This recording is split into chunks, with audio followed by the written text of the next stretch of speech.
Well, good morning, good afternoon, or evening, wherever you happen to be. I'm Dr. John Demartini, and every week I have a little presentation, a little webinar like we're doing now on various topics on how to expand your awareness, your potential, and do something extraordinary with your life. And this particular topic today is on the secret wisdom of your intuition, your inner voice. And I'd like to make sure I make some distinctions because there's quite a bit of confusion around this thing called intuition and inner voice and inner vision. So if you have something to write with or type on or take notes on, you may want to do that. So there are the voices and the voice. The voices are plural, the voice is singular. And the voice is a worthy thing to listen to, but the voices can save you in emergency situations, but they're not necessarily the thing to guide your long-term vision and achievements with. So let me develop that by stating this, and this is what you may want to write down. We've all been in moments of infatuation, where we have an impulse to seek and to consume something or someone. In that state, we become conscious of the upsides and unconscious of the downsides, which stimulates dopamine and enkephalons and endorphins, serotonin, and creates an estrogen high, which an oxytocin high, to what make us go and seek that and consume it, take it in. So we've been infatuated with somebody. Conscious upsides, unconscious of downsides. We're not having a balanced perspective, we have an impulse. When the pleasures over the pains, we have an impulse towards. We also have moments where we resent somebody or resent something. And now we're conscious of the downsides, unconscious of the upsides. And we initiate norepinephrine, epinephrine, cortisol, testosterone, osteocalcin, and other transmitters. And now we have an instinct to avoid. When we were infatuated, it represented prey that we wanted to consume and eat. When we resented something, it represented predator that could eat us. So we have an automatic instinct to protect ourselves from predator. And what that means is anything that challenges our set of values, we tend to want to avoid. And anything that supports our set of values, we tend to want to seek and consume. So we actually have two fears that arise from that. The fear of loss of that which we seek and the fear of gain of that which we're trying to avoid. All fears that ever show up in your life boil down to those two. The fear of loss of that which you seek, the fear of gain of that which you're trying to avoid. Now, the impulse and the instinct are registered in the gut. In the duodenum, which is the section that comes in right after the stomach, you have a mouth and you have an anus, and you have these tubes that go right through you, a tube that goes through you. And after the stomach is the duodenum, it's a C-shaped structure, and then the jejunum, and then the ileum. And that duodenum has a series of nerve complexes there, nerve networks, which is sometimes called the gut brain. And the gut brain, from the duodenum to the mouth, represents impulse to take in. And the gut brain from the mouth to the anus is an elimination, you might say, even though it deals with assimilation, absorption, and eventually elimination. So we literally have two openings. They look similar from some people. And when we have a gut instinct or gut impulse to consume or to avoid, or consume and avoid, the gut is activated. So you've heard the term gut instinct, to protect, or gut impulse, to seek. And that's different than intuition. And many people confuse those. Now, let me explain what intuition is. Intuition is a homeostat, a negative feedback loop designed to bring the conscious and the unconscious into balance. So if you're conscious of the upsides and unconscious of the downsides, your intuition points out the downsides, whispers to you the downsides. It literally brings in a whispering in the mind, too good to be true. Watch out for what's happening. You know, there's got to be a downside to this person. And so women, particularly when they're going and they infatuate with a guy, they have this little whispering in their head says, too good to be true. Watch out, keep your eyes open, ask questions, don't go too fast. And that's your intuition bringing you an awareness of the unconscious side to make you fully conscious. The intuition is trying to take the conscious and unconscious splits that we have when we have impulses and instincts and trying to bring them back into full consciousness. So you're not reacting, you're poised and acting from what's meaningful to you. And it whispers to you the downsides to things you're looking up at. And it also, on the other side, when you're resenting something, the intuition, and most women will remember this, men do too, but usually women are more aware of it. They will whisper when you're with somebody that you resent, you go, there's got to be a reason why I was with this. There's got to be a purpose behind this. You know, there's got to be meaning behind this. And it whispers to you the upsides. And it starts looking for the upsides. So your intuition is trying to prompt you to see the upsides to what you think are down and the downsides to what you think are up, to bring you into homeostasis, into balance. So you're having full awareness, which is love, and not distractions.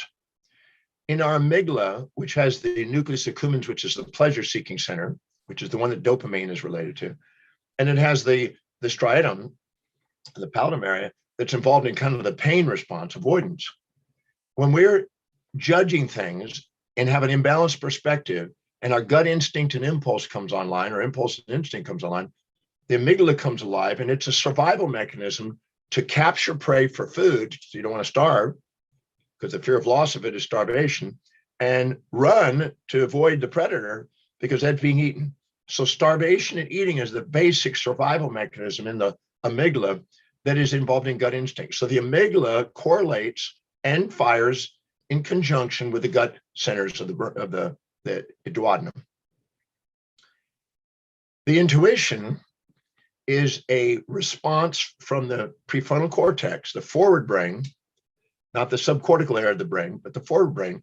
And it sends down fibers down into the amygdala using GABA, which is an inhibitory transmitter, and glutamate, which is a stimulatory transmitter.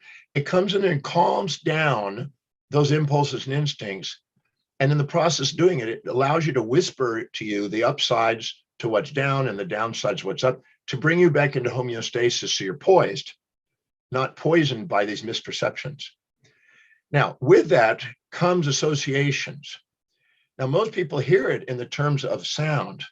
So it's a whispering message in there. The intuition is trying to bring to you the awareness of making you ask questions to see the sides that you're in seeing. So I'm going to summarize. Your intuition is a prompting from the advanced part of the brain, from the reasoning executive center, the medial prefrontal cortex area, the executive center. It's you might say a response, a homeostatic response to bring you back into balance. And it's making you conscious of the unconscious so you can be fully conscious. So your intuition is making you conscious of your unconscious to make you fully conscious. Fully conscious is called mindfulness. And if you go into a deep meditation, that intuition strengthens and you're able to see things more of a balanced perspective, see things neither positive nor negative, neither good nor evil, neither right nor wrong, neither attractive or repulsive, and just see them for what they are. They're just experiences. That's why some meditations allow you to transcend those impulses and instincts, the distractions. And by the way, whenever you have an impulse and instinct, you have noise in the brain. And the noise in the brain is all this chatter.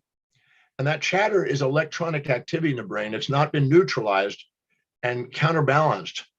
We have inhibitory and facilitatory parts of the brain. And if they come together and balance them, we stop the chatter. And that's what intuition is doing. It's trying to rebalance the electronics and the neurotransmitters so you have a biochemical balance in the mind. It allows you to be poised and see things as they actually are, not as you subjectively bias them to being in a survival mode. Because when we go into survival mode, we distort our reality as a result of to protect ourselves from going into starvation or eating or being eaten.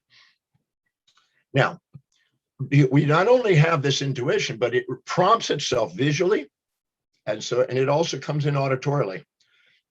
So our mind, if we're really present, our mind is actually when you're actually getting infatuated, your mind is automatically seeing possible downsides, and you're getting visual images and you're getting auditory messages to try to counterbalance that, to make yourself not vulnerable.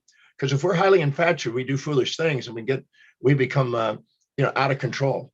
And we've all had situations, been highly infatuated, somebody couldn't sleep at night, highly resentful, couldn't sleep at night. And that's a very survival thing. And it's actually, it's there okay for a few moments under an emergency, but it's not the way to live life.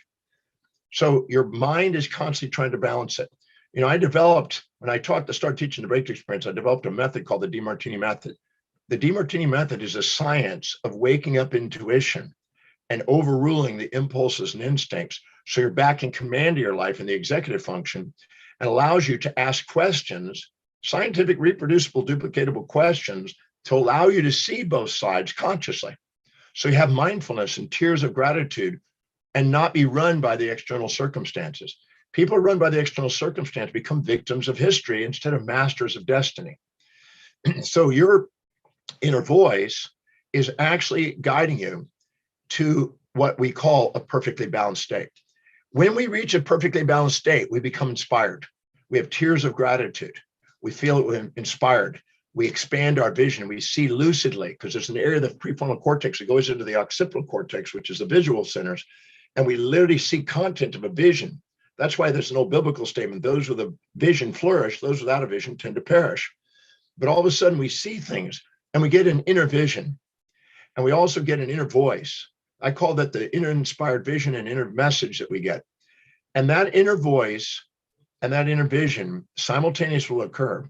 And we get grateful, we get inspired, we feel love, we automatically feel more certain, we're more present, and we're enthused. We feel there's an energy all of a sudden. Our energy goes up, because the homeostate of intuition is trying to get us back into stability, where we use energy and resources most effectively and efficiently. As the French mathematician Maupertuis says, when we do that, we maximize our effectiveness and efficiencies in the world, our potential in the world, our awareness in the world. When we're back in the executive center, by listening to our intuition and being inspired, we have a confirmation we're authentic.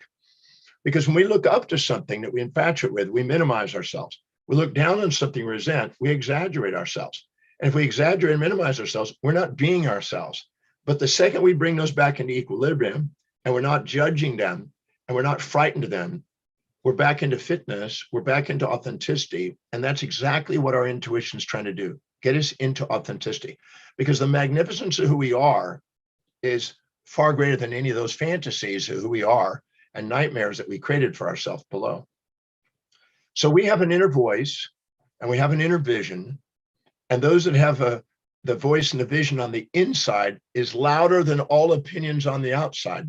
You begin to master life. Now, when you infatuate with somebody and put them on a pedestal, if it's an individual, and give them authority over you, and they become the superordinate, you become subordinate to them.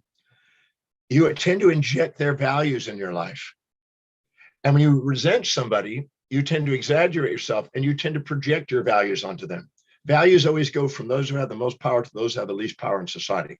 That's why people at the bottom of the barrel, they live by duty, and the people at the top, they live by design. What's interesting is whenever you get those values coming into your mind, they come in the language inside your head as imperatives. You'll hear got to, have to, must, should, ought to, supposed to, or need to. Anytime you hear yourself saying, I should have done this, I ought to do this, I'm supposed to do that, and there's a whisper in the head in there that's doing that, that's you subordinating to an outer authority, injecting their values in there that you've got on a pedestal that you're infatuated with, and you think that they have something you don't. You're too humble to admit what you see in them is inside you. So those become voices of imperatives whispering to you when you judge. Now you put the combination of now your impulse towards pleasure and those values, those injected values in the form of imperatives. That is also a series of voices, because sometimes you can go into a mall and walk and meet somebody you think is more intelligent, more successful, more financially viable, more empowered in social, more got to be a beautiful wife or something, or husband, more spiritually aware. Anytime you minimize yourself to somebody that you've got above you, and put them on a pedestal, all of those people that you're doing that to are injected into your mind, create noise, all those whispers or chatter, and you store all those judgments in your subconscious mind, and all those voices are constantly running inside you. And when you resent something, you also have this idea, they should do this, they ought to be doing this, they need to be doing this, they got to do this. And that's also noise in the brain, but that's a noise of imperatives that you're projecting onto people. And you hear yourself saying, they really ought to do this, they should do this, they should have done this. Anytime you're hearing those voices, you're in a sign of judgment, and they're actually being associated with those impulses and instincts. And your intuition now is overwhelmed, trying to overrule those and bring you back into homeostasis. And you let this thing run your life. And most people are running around automatons, reacting to misperceptions of their world. And they're too humble to admit what they see in others inside them. They're too proud to admit what they see in others inside them. And they've got all this noise inside their brain. And as long as that noise is there, the voice and the vision on the inside, the intuitive one, is overwhelmed. And you don't hear it and don't listen to it. And now you react and you don't have governance. So anytime you have imperative language, you know you have, if it's imperative to you, you know it's an outer authority. If it's imperative to others, you know you're being a superior to them and too proud to admit what you see in them is inside you. Those are all signs of judgment. They're all feedback mechanisms to let you know you're not being authentic. Because if you look up to them, you're minimizing. If you're looking down on them, you're exaggerating. You're not being you. And the body is designed to help you be you. Your maximum potential is you. Anytime you try to be second at somebody else and not be first at being you, you undermine your power. And anytime you're trying to get them to live in your values by projecting onto them, you have futility because they can't live in your values. They can't sustain it. And every time you try to live in their values, that's futility. So whenever you hear imperative language, you've got futility. And that is draining of energy. And that's why when you're sitting and judging, you're drained. And anytime you're too humble or too proud to admit what you see in others inside you, you create what is called disowned parts. And all disowned parts feel empty. They drive your values to try to have fulfillment. And your intuition is trying to help them be dissolved to try to help you love and appreciate life and be grateful and inspired in life. And so your intuition, which is the voice and the vision on the inside, is constantly trying to bring you back into equilibrium so you can maximize your potential on the planet. Now, when you have the voice and the vision on the inside, the power and secret power of the vision on the inside, and the secret voice, the power of the voice on the inside. Now what you do is you have a poised state and you have certainty.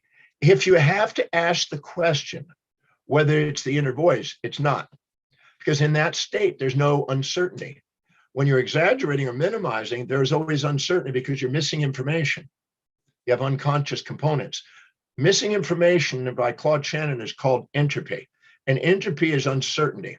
As part of the exclusion principle and the uncertainty principle by Heisenberg, whenever we have missing information, we have a disorder.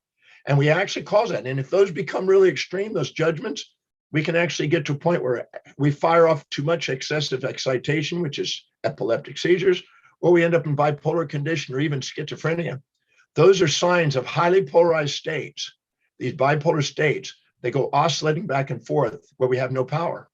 We're out of power. We're letting the world on the outside and our perceptions of that run our life. But the second we listen to our intuition and wake up our inner vision and inner voice, the voice on the inside is louder than the ones on the outside, then you've mastered your life. So that's the voice. And the voice has certainty. The voice will come with tears of gratitude. The voice will come with clarity. The voice will come with vision. The voice will come with a state of enthusiasm. The voice will come with a state of presence, gratitude, and your body will feel enthused. Enthusiasm is not excitement. Enthused is a feeling that you feel like there's almost a spiritual experience. You feel you're on track.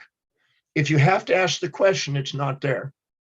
You know, the reason why I put the Demartini method together was to scientifically create that state for people so they then don't have to carry around the subconscious baggage that they've been accumulating over the years, because every single one of those judgments that never got balanced consciously is stored in the subconscious mind and shows up as brain noise, and it's running your mind and actually draining you. The more you have of those judgments, the more drained you are. You know, I think that's a chronic fatigue syndrome sometimes. But the second you neutralize that by taking the Demartini method that I teach at the Breakthrough Experience, and please, if you haven't learned that, come and learn that. Because what that does is it actually makes you ask the questions of what your intuition is revealing very precisely and liberates them, literally dissolves it right in front of your eyes, dissolve the noise. And I've asked people by the thousands doing the Breakthrough Experience, when they do the method, when they finish it, I ask them how many right now their mind is quiet. All the hands go up. I said, and how many right now have a tear of gratitude? The hands are up. And how many have felt that you're inspired and you're grateful right now? Yes. And you feel love for this person you once judged? Yes. And how many right now feel more appreciation, love for yourself? Yes. Those are confirmations that you're authentic. And that's when you listen to the voice and the vision on the inside. And when you set goals and objectives from that state, you tend to set goals that have strategies that achieve. See, when you're manic and looking down on people and building yourself up, you tend to set too big of goals in too short a time frame to humble you, pride before the fall. When you're minimizing yourself and putting it up, you tend to set too small goals in too long a time frame to build you back up.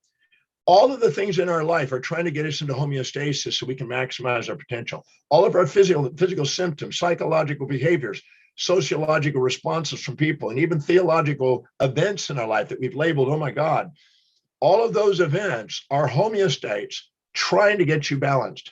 If you don't listen to your physiology and learn what the symptoms of the body mean, and don't listen to your intuition, then sociological friends and enemies and theological events, tragedies and comedies have to come in to bring you back into balance. And you have to hit bottom to finally get that. But if you go and you trust the voice and the vision on the inside and allow the secret intuitive voice to guide your life, it does not have imperatives. You don't hear should, ought, you're supposed to. All you hear is thank you, I love you. You have a voice that says this is the path. And it's kind of like an I am thing. It's, I'm always at the right place at the right time to make the right deal with the right people kind of thing. You feel affirmative. And affirmation is not a positive statement.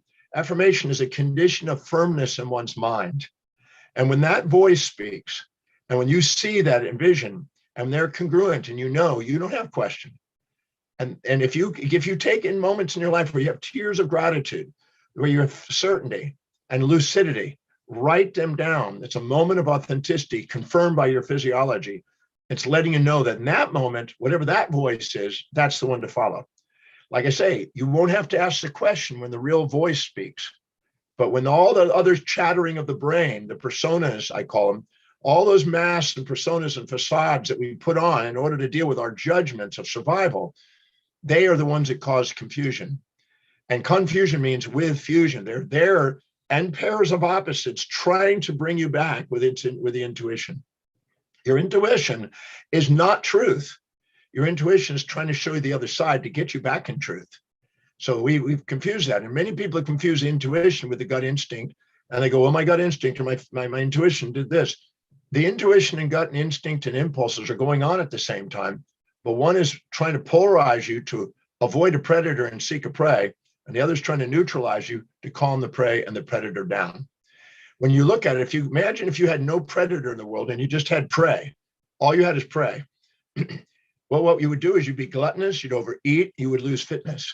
And if you had only predator without prey, you'd be emaciated, starved, and have no fitness.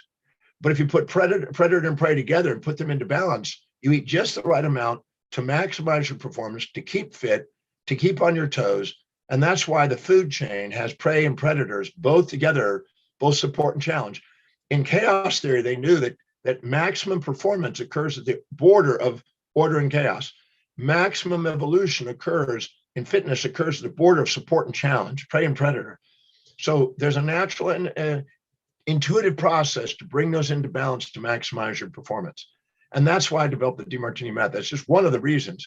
But the reason was I want you to be able to take command on how to ask the questions that your intuition is prompting to make you aware of the unconscious so you can be fully conscious. So you can take the apparent chaos that's made in your life when you're in survival and find the hidden order of it so you can extract meaning out of your existential existence. When you extract meaning out of that existence, your life has meaning, it has fulfillment. when you're poised and present and inspired and grateful and certain and really enthused about what you're doing, and you really are really certain about that, and you feel like you have love for your life, that's how you master your life. That's why I teach the breakthrough experience and teach people that method, because I'm absolutely certain that that is a reproducible, duplicatable science that you want to learn to be able to make sure that you're master of your life. So I just wanted to share something on the secret power of the inner voice and the vision, even though it didn't say vision on there. I want to merge them together, because the visual cortex in the back, the auditory cortex on the side, and your frontal cortex there, when they're working together, which is what your intuition does, it increases integration and gestalt function in your brain. The moment you do that, you'll have certainty. There's no uncertainty. You'll have a certainty. It's like a dialectic from Zeno's paradoxes. It deals with a dialectic. It's trying to get us back into a state where we have the synthesis and synchronicity of opposites, which I call love. So please come to the breakthrough experience, come learn that method, because it'll help you have the voice and the vision on the inside louder than all opinions on the outside. And as a special little gift I want to give you, I have a program that's called It's Time to Access Your 7 Greatest Powers and Use Your Unique Genius to Fulfill Your Advantage. It's a free masterclass. I want you to take advantage of that. Go to demartini.fm/ or diagonal/ whatever powers and grab this. Listen to it 3 times, 4 times, many times. It will be supplemental to what I just got through saying. It'll add more distinctions. It'll show you how to empower the 7 areas of your life, because any area of your life you don't empower, people are going to overpower you. And if you don't listen to your intuition and your voice and vision on the inside, you're going to let the world on the outside run your life. And I guarantee you, nobody's getting up in the morning and dedicating your life to your fulfillment. If you don't expect to have fulfillment. You can't live your life by duty of other people. You can't be part of the herd. Envy is ignorance, imitation is suicide, but you can take command of your life and make a difference. And if you do, then you've got your life more empowered. And that's what I'm interested in doing. I help people do something extraordinary with their life. And I'm certain that what I just gave you in this last 30 minutes will help you on that journey. So please go to the breakthrough experience. Come learn and do the Demartini method. That is a powerful tool. I promise you. You will see when you come. You will use that tool the rest of your life on how to take all the noise out and all the emotional baggage out of your life and be able to get present and inspired with your life. And then take advantage of this little masterclass. I know if you listen to that a few times, it'll be very, very insightful. So thank you for joining me for these little 30-minute session. I look forward to seeing you next week. And this is Dr. Demartini. Until next week, just give yourself permission to listen to the power of the voice within. When the voice within is greater than all the voices